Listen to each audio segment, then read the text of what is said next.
Okay, this video goes out to Rex John Deere. He wants to know what I'm using out here on the jetty, what my setup is. All right, so I'm going to go through that with you guys. And I fish with spinners out here. You have to use a single barbless hook out here on the jetty. Okay, so you got to switch these out.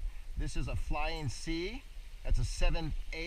I like to use the 7/8 because you can cast them pretty far. Okay, and I've got a little chain swivel there. Okay, so I take off the hooks that they come with. They're cheap treble hooks. You take those off. You cut them off with pliers. All right, and then you use these rings right here.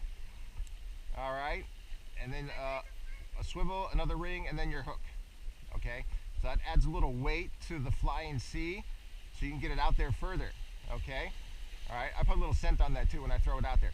Then I have a monofilament leader. That's maximum 20-pound test. Okay, that goes up to another bead swivel so your line doesn't get twisted up. All right, and then I'm using spider wire, 30-pound test spider wire. I know spider wire can be a hassle, but this stuff is worth it. Once it gets set on your reel and you're working with it, it casts really far. All right, now I got a 9.5-foot ugly stick casting rod here. You could go 10 feet. All right, you want a long rod so you can cast it out there. Okay, and a heavy lure. All right, now I've got a Fluger spinning reel. That's the 6940 model. All right, they make a smaller one that you can use and it'll bring the big fish in, but this reel will bring in a 40-pounder. Okay, these reels, I like them because they can haul in the fish.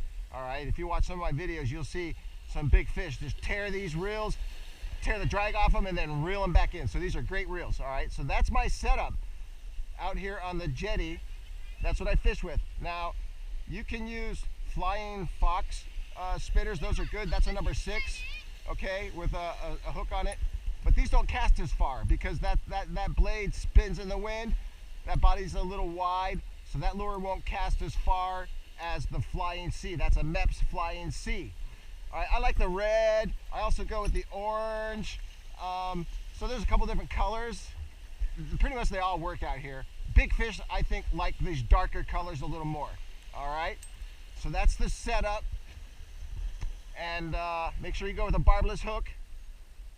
And today is a pretty calm day, so we're going to catch some fish. All right, so I'll show you. We'll see how far we can get casting out with this. All right, so that's my setup. If you guys have any other questions, you know, there's a lot of different ways you can fish out here, but you want to get out, you want something you can cast a long distance. All right, I just saw something move out there. Probably one of those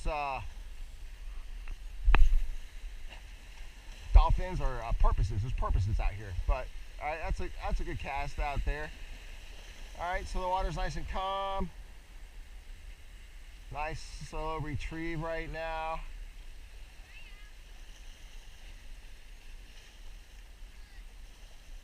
Okay, so I hope you enjoyed that video about setting up out here at the jetty. You can fish out here with bait as well. A lot of guys like to use bait. They'll get a bobber and they'll hang bait down, like frozen sardines or something like that.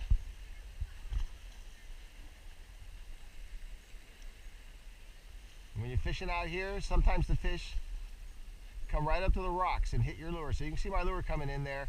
I keep it in the water all the way to the end, because sometimes I've had salmon come right up there, right as I'm taking it out, and bam, they'll grab it right there. Really, they do.